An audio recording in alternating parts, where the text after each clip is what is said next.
Olá pessoal, tudo bem? Eu sou Oscar Frank, consultor econômico da RJ Investimentos, e esses são os destaques econômicos da semana até 15 de março de 2026. No cenário internacional, o preço do barril de petróleo voltou a ultrapassar a casa de $100 por causa do conflito no Oriente Médio. Isso aconteceu a despeito de uma série de anúncios envolvendo o aumento da oferta, como por exemplo a liberação de 400 milhões de barris estocados por parte da Agência Internacional de Energia e também da liberação por um mês concedida pelo governo americano para a compra de petróleo russo retido no mar, lembrando que essa ainda era uma sanção decorrente da guerra com a Ucrânia envolvendo a parte da Rússia.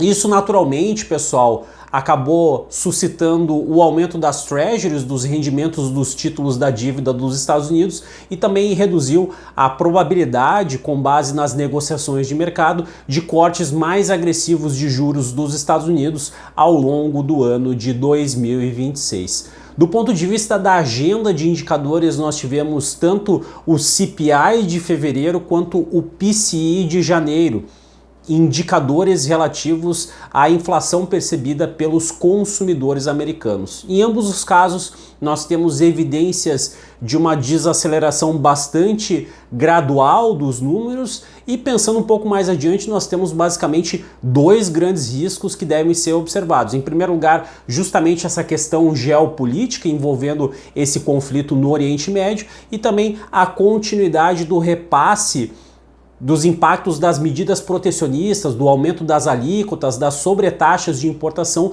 sobretudo envolvendo a categoria dos bens, dos manufaturados, conforme ficou sugerido, sinalizado nos índices de preços aos produtores nos Estados Unidos.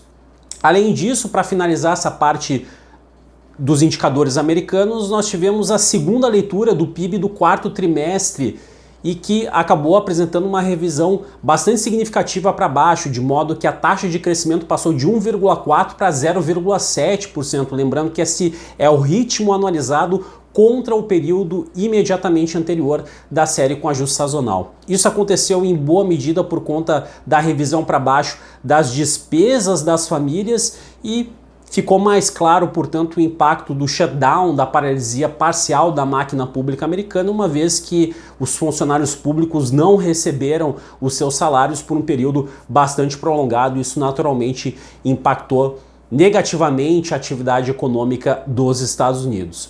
Aqui no Brasil, nós tivemos medidas anunciadas pelo governo federal para conter justamente a alta do preço do diesel. Então, a instituição de um imposto sobre exportação, de uma subvenção concedida tanto para produtores quanto também para importadores, e também a retirada dos impostos federais sobre esse combustível.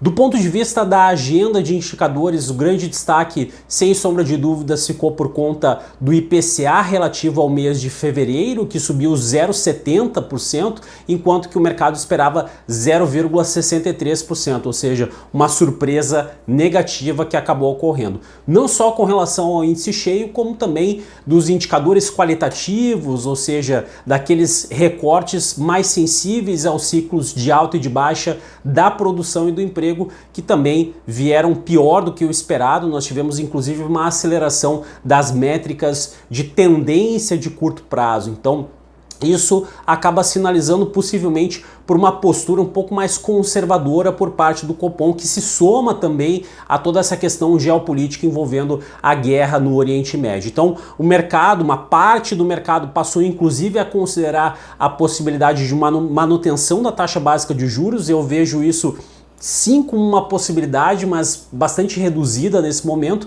No entanto, o cenário envolvendo talvez um corte um pouco menos agressivo de juros, uma diminuição de 0,25 ponto percentual, isso sim precisa ser levado bastante a sério. Então, fico dividido nesse momento entre essas duas alternativas, ou seja, um corte ou de 0,50 ou de 0,25 ponto percentual. Vamos observar com atenção essa decisão do Copom ao longo dessa semana. E para finalizar, nós tivemos a revelação dos termômetros setoriais relativos tanto ao comércio como também os serviços, que em ambos os casos surpreenderam positivamente, e isso corrobora com um crescimento bastante forte do PIB no primeiro trimestre. Nesse momento, imagino uma alta de 0,9% contra o quarto trimestre de 2025, e isso se deve basicamente a duas grandes razões. Em primeiro lugar, uma base de comparação bastante baixa, herdada